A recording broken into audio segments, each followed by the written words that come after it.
I want to talk about design and performance. And specifically, I want to talk about bringing these two groups of people together more closely.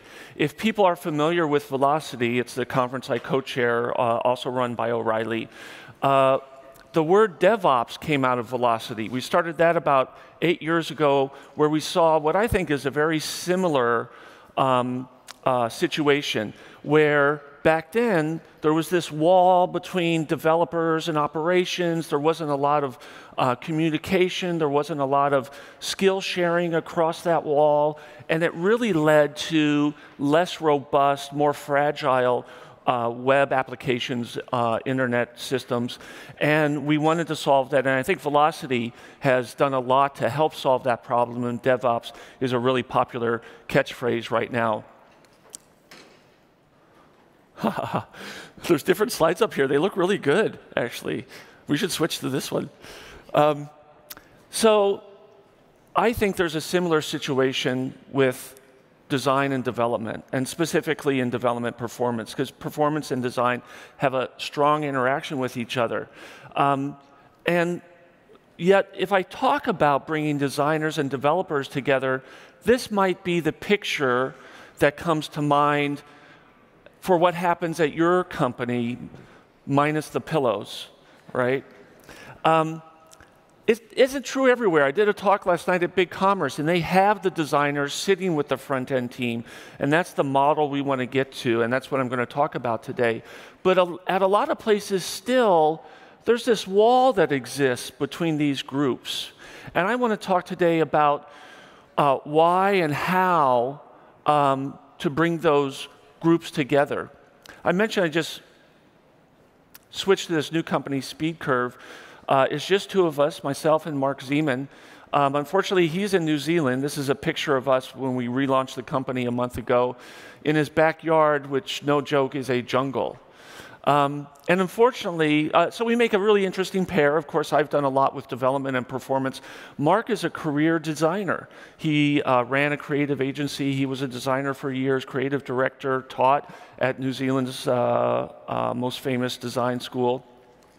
And we've been collaborating for the last 2 years, talking about this situation of design and performance and how we need to bring these two groups together to produce really exciting, engaging, enjoyable user experiences. I'm not a career designer myself, but I want to talk about that side of the equation. So I'm going to borrow a little bit from some designers throughout this talk. First, I'm going to borrow from Yesenia Perez-Cruz, who did a talk and wrote an article a while ago where she kind of confessed that before she developed an appreciation for performance, she was kind of a reckless designer. She was very good. She'd come up with these elegant, aesthetic, beautiful, engaging designs, but they weren't always really performant. I think we'd all agree a page that takes over 2 minutes to load is slow, right? 1 second is good, 2 minutes, not so good. And so she confessed that sometimes this happened in her career before she really, and it wasn't intentional. The goal was not to come up with a design that would take 2 minutes to load. It was really a lack of awareness. And yet, we know, mostly through Velocity, we have scores and scores of case studies like this from Bing that show that slow websites are not as enjoyable to users. In their study, most importantly, perhaps revenue went down, but also user satisfaction, user engagement, session length, sessions per month, all of these goodness metrics for how we gauge how users are engaging with our product, with our web application, drop when those web applications get slower. Another example from the Obama campaign was Kyle Rush talking about how making the site 60% faster increased conversions 14%. People enjoy a fast website. That's part of what gives them a good, powerful experience. And having that good experience manifests itself in these goodness metrics. And even if you don't believe that, your hand is kind of being forced by changes like this, where yesterday Google rolls out a new approach to PageRank for mobile search, where they're going to grade as part of their algorithm, and they caveat this is only one of over 200 signals that they take in, but now they've added to that mix of signals how fast your website is and how well the content is laid out on different viewports, right? So this sense of performance and design and how they interact with each other is something that is becoming more and more important. Okay, so quick review. Where are we so far? We know, we believe there are still places where designers work on their own, developers work on their own, they're siloed, there's a wall between them, not as much communication as we would like. That some designs that come out of that siloed world are going to be hard to implement in a way that makes them fast to create these enjoyable experiences, and yet we know that being fast is important. So what can we do to solve this problem? To really try to increase the amount of interaction between design and performance. So I've got some recommendations here from my experience and Mark's experience and from talking to others for about the last year and a half, 2 years about this topic. One suggestion is to start off at the very beginning and bring all the different parts of the team together and try to get them co-located and working. Hopefully this isn't a huge team. It can be a small team, but all the different parts of the team are represented, especially designers and developers. I just mentioned BigCommerce. Having them sit together and work together from the outset is really, really powerful for increasing this communication to produce designs that are going to be implementable in a fast way. If you try to do this halfway through the process, it's going to be much, much harder. If you do what we've done in the past, where we start with the designers and we have them work in isolation, come up with the concept, understand what's behind that concept, and then bring in developers, they're already behind, and you're going to have an uphill battle. You bring these people together, and at the very outset, you talk about the product that you're about to start developing. What's important to the users, to the business with this product? You identify the most important principles that you're going to follow.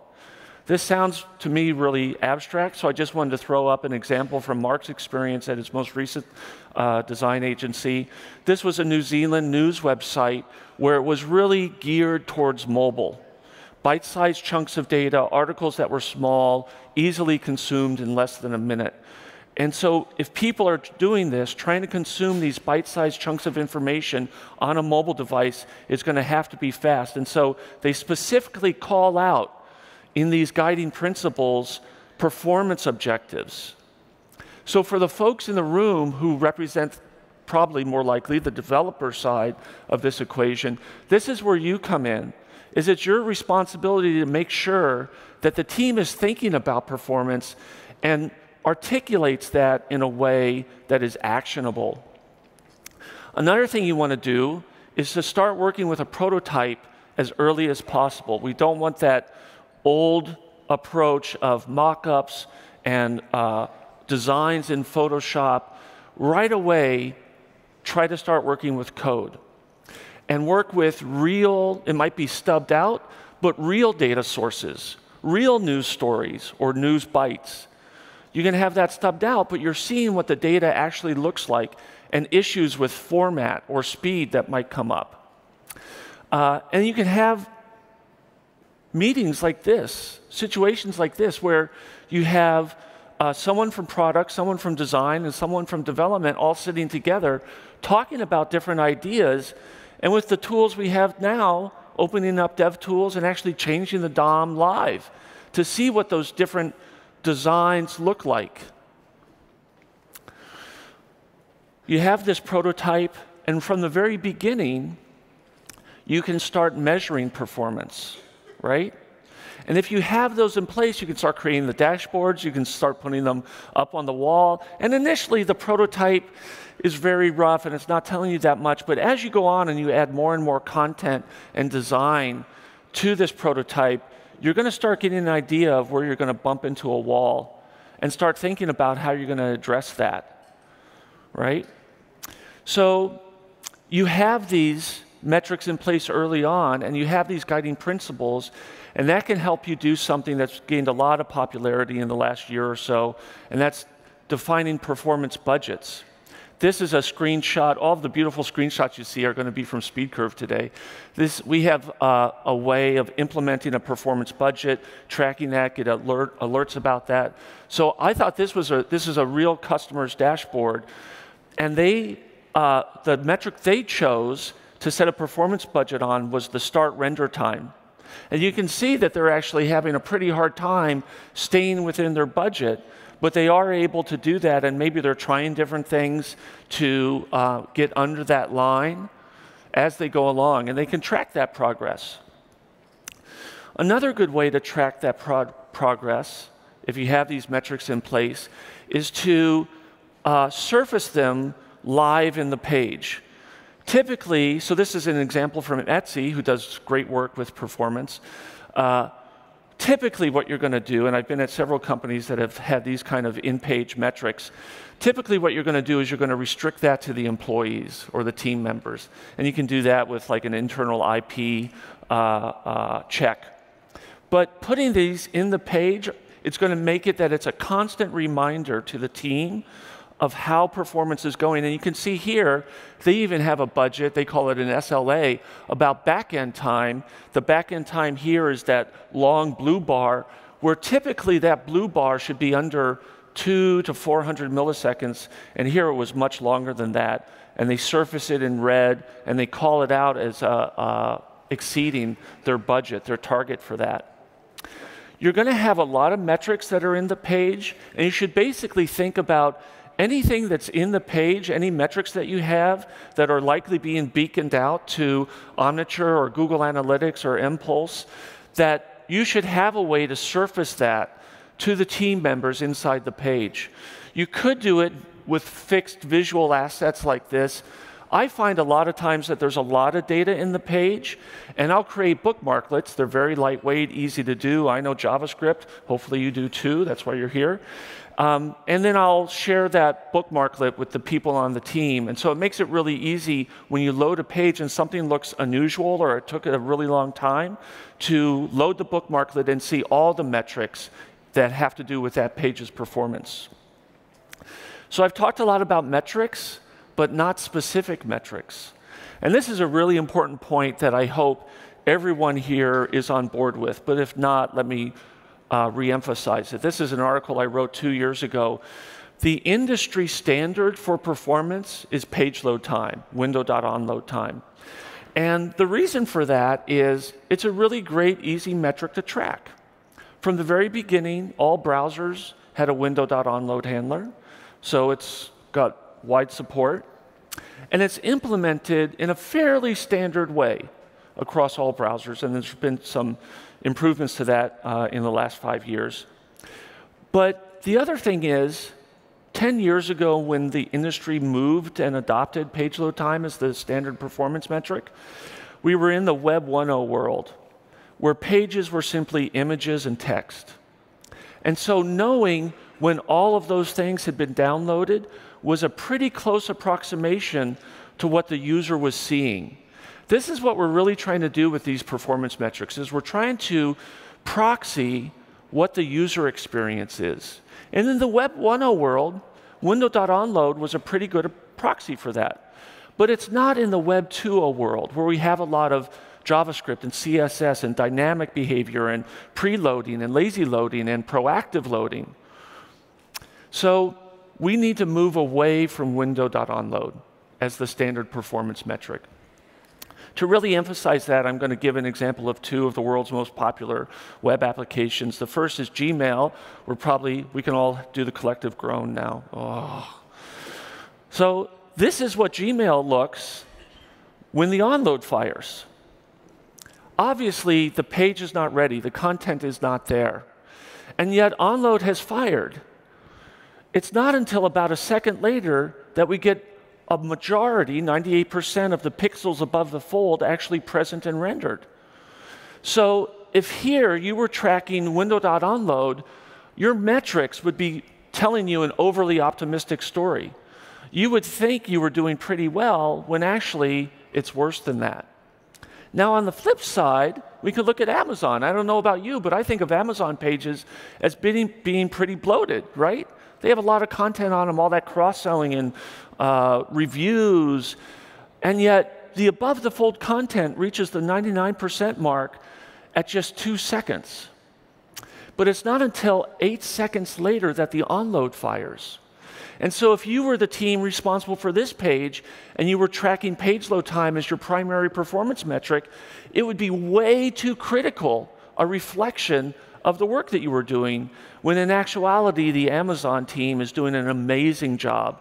And they probably, honestly, don't care what their window.onload time is. They don't care about page load time, because they know what matters most to the user experience is that content above the fold. And there are a lot of studies on Amazon that reinforce that focus on performance and design and what really matters.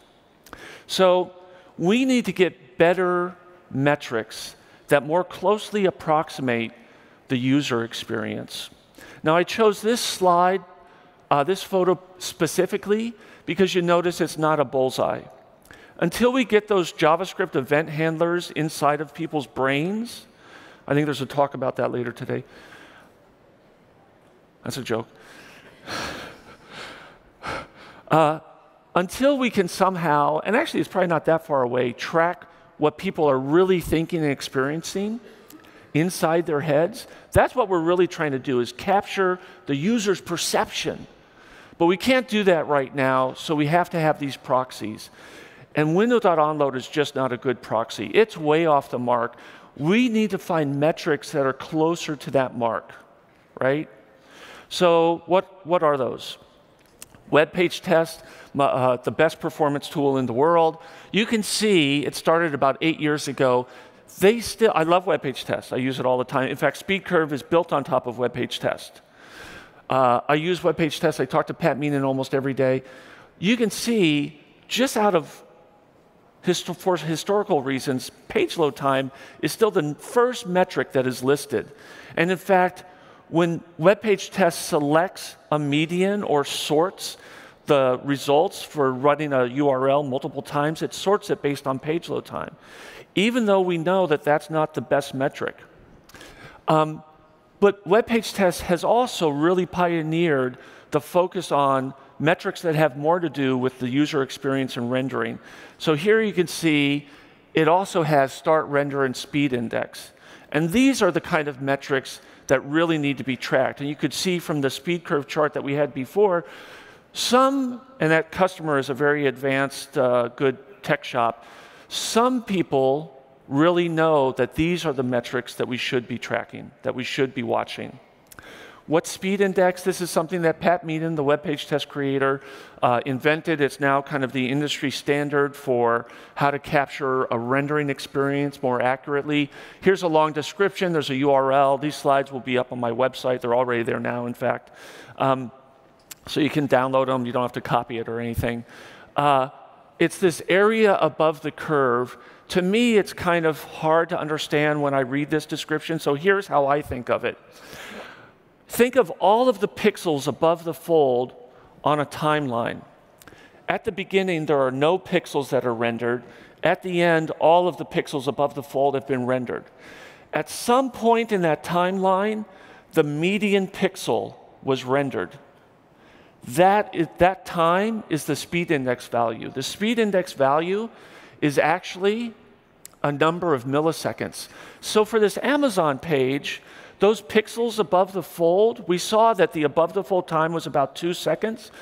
The median pixel, the 50th percentile pixel above the fold, was drawn at 1,717 milliseconds.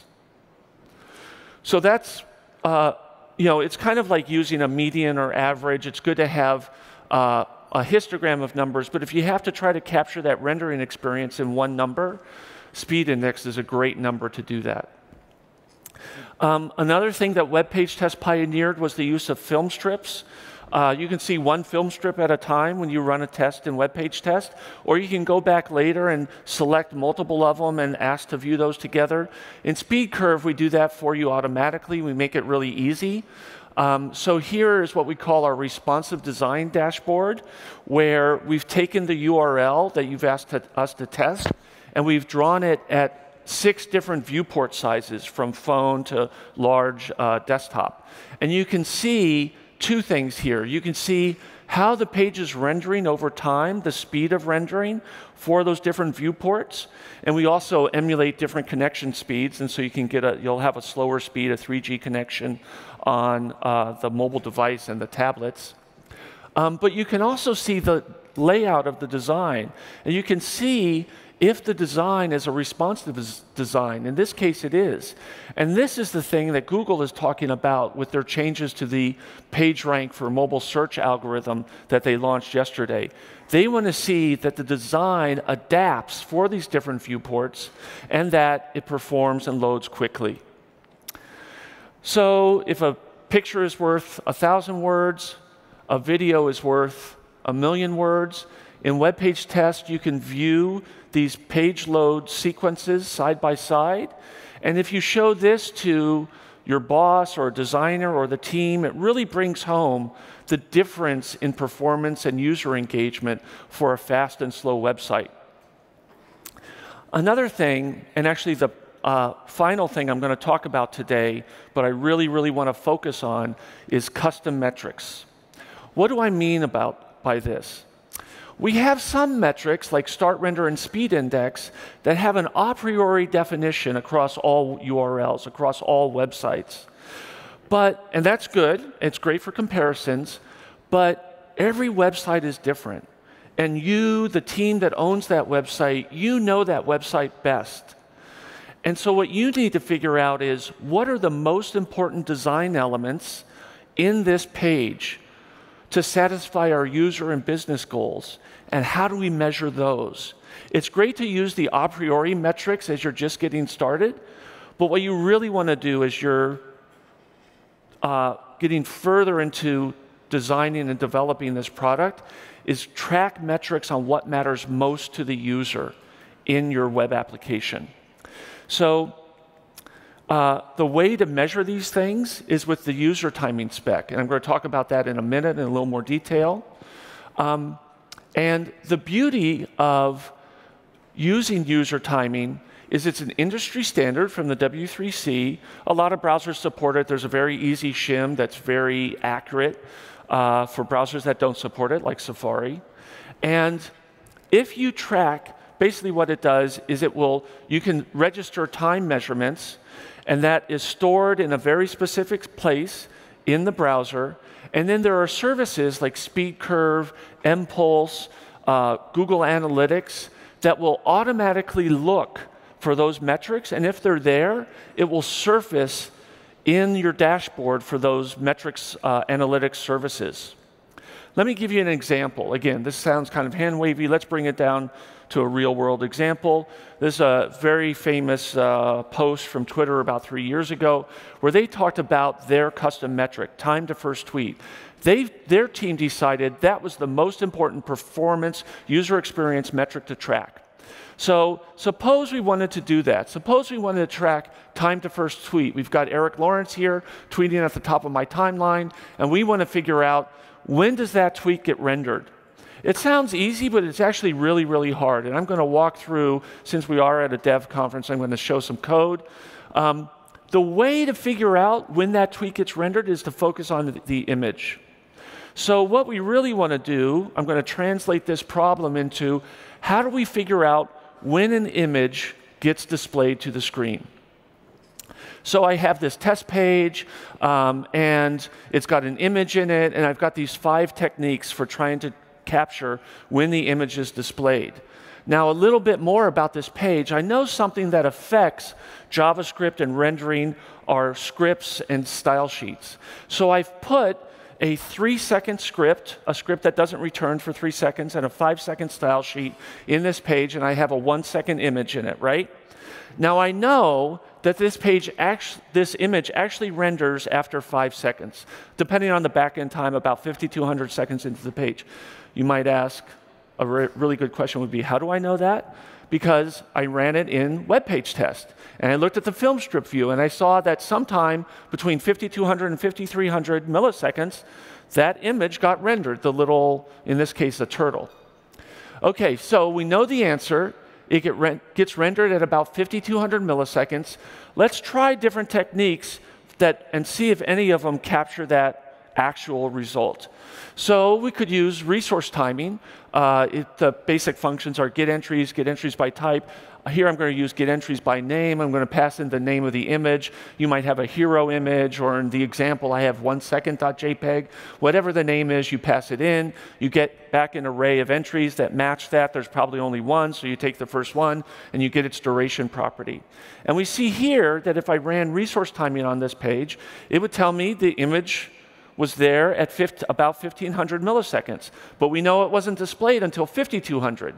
So this resource timing is not going to give us the answer we want. It's not that it's wrong, it's just answering a different question. This is telling us when did the network activity for this request end.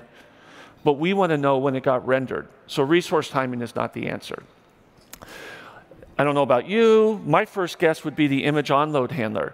But if we attach to the image onload handler here, we're going to get an answer of about 3,200 milliseconds. And here I'm using that performance.mark. This is the user timing spec. Basically just two functions, mark and measure, for putting these timestamps in your page.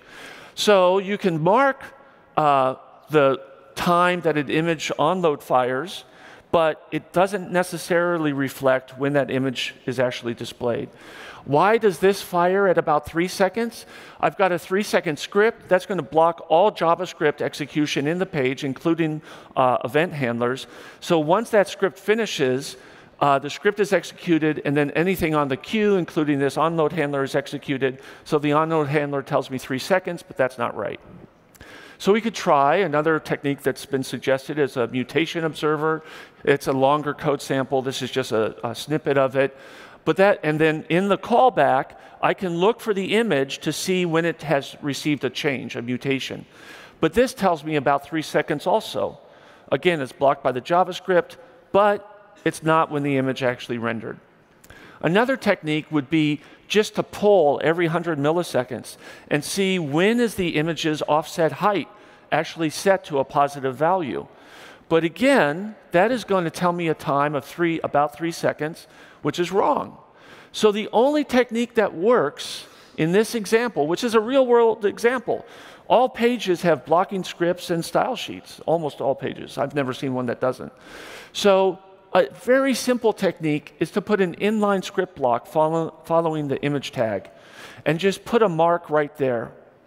And in this test page, that will actually give me a result which reflects, not 100%, but very, very close, the rendering time of the image. When was that image displayed in the page? So we have an answer. We know the right technique, but not quite. We've got to test a little bit further. So in this example, the image took 1 second. What if I change it so the image is actually really slow? It's slower than the other things in the page. Now we find that the inline script technique gives me a time that is too optimistic, but the resource timing and image onload handler techniques do give me the right answer. So the way to tell when an image actually gets displayed in a page is by taking the max of those two values. If you have blocking resources on the page, like scripts and style sheets, the inline script will be the right answer. Otherwise, it actually depends on when the image is finished loading. So that's a great technique, and with that technique, you can implement custom metrics for your page. This again is an example of the custom metrics dashboard in Speed Curve, where we had another great tech shop, and they defined the things that mattered most to them and to their business. And it's really interesting that I've talked a lot about the user experience here, but we can't ignore the need for business viability. So this team has actually put all ads rendered as the #1 performance metric that they track. And then they have something called app begin. To be honest, I don't know what that is, but because they use the user timing spec, that automatically gets picked up by SpeedCurve and shown in your dashboard, and you can pick which ones you want to show at first and second and third. And so it really lets you focus on what specifically is important for your website. I hear the clapping in the next room. I knew I was going to run over. But luckily, I'm near the end. So now we've come full circle. We're back at where I started, where you want to have a team, a cross-functional team, that's defining what matters most to the user experience of the product that you're building, to the web app that you're building.